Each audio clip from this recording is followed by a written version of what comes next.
최근에 반도체 업황에 대한 부정적인 이슈들이 좀 있는 상황이잖아요. 반도체 쪽의 세트 업체의 재고 조정 이슈나 인텔의 사파이어 레피지 출시 연기라던지요. 오더컷 이슈도 조금 있는 것 같아요. MK전자에는 어떤 영향을 끼치고 있나요?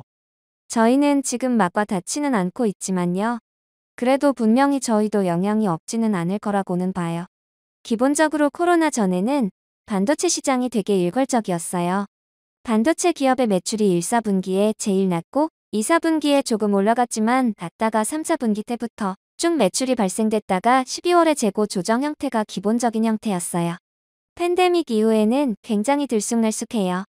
파운드리가 인텔이 뒤처지면서 기본적으로 삼성이랑 하이닉스가 엄청 장악을 하고 있잖아요. 비메모리 쪽은 TSMC가 엄청난 장악을 하고 있고요. 메모리를 하는 반도체는 시간이 지나면 가격이 떨어지기 마련이잖아요. 전자제품 같은 경우는 그런 것들을 갖다가 조절을 할 수 있어요. 독과점이다 보니까요. 그래서 많이 풀렸다고 하는 달은 좀 조이고 그 다음 달 물량이 조금 부족하다 싶으면 풀고 하는 형태로요. 그런 형태를 파운드리에서 많이 해요. 최근에는 그래서 영향이 전혀 없다라고 볼 수는 없어요. 오더컷이나 이런 것들 얘기를 들어보면 저희한테도 없지는 않을 것 같아요. 근데 그게 기간이 얼마나 될 거냐 하는 건데요. 옛날에는 1년, 2년, 3년 이런 식으로 갔다면 요새는 한 달, 두 달 있으면 그냥 바로 올라가요. 최근에 생각보다 더 안 좋아질 거다라는 얘기들이 되게 많아요. 그 부분에 있어서 일부 동의는 하겠으나 안 좋은 소식이 들려온 게 서버 쪽에 대한 용량 포화 그리고 PC에 대한 수요 감소 이런 것들이 있겠죠. 반대로 보면 차량 반도체나 가전 반도체인 경우는 아직도 공급난이에요. 이런 양극화 현상이 계속적으로 왔다 갔다 할 것 같아요. 그게 물량이 어떤 지대한 영향을 끼칠지는 저희도 예측이 쉽지 않아요. 음극재 쪽 얘기 드리자면 2019년에 SDI랑 2차 전지, 음극재 해외 공동 특허 취득한 걸로 알고 있어요. 개발 중인 소재가 실리콘 합금이랑 탄화규소 복합재 등 현재 국내랑 국외에 고객사들이랑 퀄 테스트에 있는 걸로 알고 있어요. 양산의 한 70에서 80% 수준에 도달해서 올해 파일럿 검증 완료 후에 내년 양산 시설 투자 목표로 한다고 하더라고요. 충북 음성 쪽에 그 파일럿 시설이랑 토지가 있는 걸로 알고 있는데 내년에 양산을 위한 투자가 이루어진다면 아무래도 음성 쪽에서 이루어지게 되는 건가요? 아무래도 그럴 가능성이 커요. 저희가 부지 8,000평을 갖다가 지금 확보는 해놓고 있어요. 저희 같은 소재 제조 기업 같은 경우는 고객사의 오더가 없이 생산을 먼저 선투자한다는 거는 상당히 위험한 요소예요. 요새는 엔솔이나 SK이노베이션이나 중국의 BYD, 그러니까 CATL 이런 데들이 배터리를 만들고 있어요. 근데 그런 것들이 아직까지는 상용화가 덜 됐잖아요. 지금 국내에서도 대주전자 하나만 엔솔에서 쓰고 있는데 산화교소 방식이 조금 우려가 섞인 부분이 있었어요. 그러니까 초기에 대주전자에서 개발을 할 때도 대량 생산 갔을 때 어려울 수 있다라고 생각들을 했어요. 물론 저희 SIC 같은 경우는 케미칼 방식이 화학적인 요소를 들이는 거기 때문에 대량 생산이 더 유리하고요. 그러면 올해 만약에 퀄 테스트가 완료되고 나서 고객사의 요청이 있을 경우에 내년에 양산에 들어갈 수 있는 건가요? 보통 콜 테스트 이후에 고객사에서 전체 전지에 대한 테스트를 받는데 2차 전지 같은 경우는 이제 시작인 사업이에요. 그래서 테스트에 대한 명확한 어떤 기준 자체가 있지 않아요. 각사에서 가장 맞는 회사의 제품과 부품들이 있을 거고요. 조화도 되게 중요한 부분이고요. 저희뿐만 아니고 그래서 테스트는 계속적으로 진행을 하고 있고 어떤 양산 계획이라든지 저희 제품을 사용하는 그런 계획이 나올 경우에는 그때는 생산 캐파 시설 증설을 진행해야 되겠죠. 근데 가장 문제가 되는 게 부지적인 부분인데 부지는 이미 확보를 하고 있어요.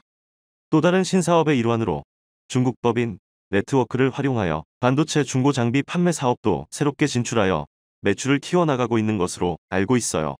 해외 장비를 사서 중국 내 고객사에 중개하고 또 중국 시각 장비를 해외 고객사에게 되파는 사업 모델인데 반도체 장비 부족으로 인해 급속도로 성장 중인 시장이라고 하더라고요. 어떻게 돼가고 있는지 궁금해요.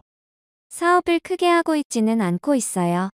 워낙 봉쇄 이슈라든지 이런 것들이 많아서요. 그런데 중국의 시각 장비는 반도체 장비 쪽에 굉장한 메리트가 있는 사업이에요. 중국 반도체 장비 회사들의 공통적인 부분이 굉장히 소규모로 운영이 되고 있어요. 크게 여러 개의 장비를 만드는 회사들이 별로 없어요. 물론 지금은 큰 데들이 몇 군데가 생기기는 했지만 소규모의 장비 사업을 하는 데들이 많고 그중에 시각 장비는 되게 글로벌로서 거의 톱클래스 수준이에요. 그러다 보니 저희 같은 경우는 반도체 기업들의 고객사가 많잖아요. 고객사들의 니즈를 통해서 그런 중국의 장비들을 중고뿐만 아니라 새 것도 팔고 모디파이도 해서 판매도 하려고 하고 있어요. 중국 쪽도 반도체 시장에서 고립되어 있는데 일본 장비도 좋고 우리나라 장비도 좋고 그런 것들도 많거든요. 그러다 보니 그런 장비 부분에서도 니즈가 발생이 되고 있어요.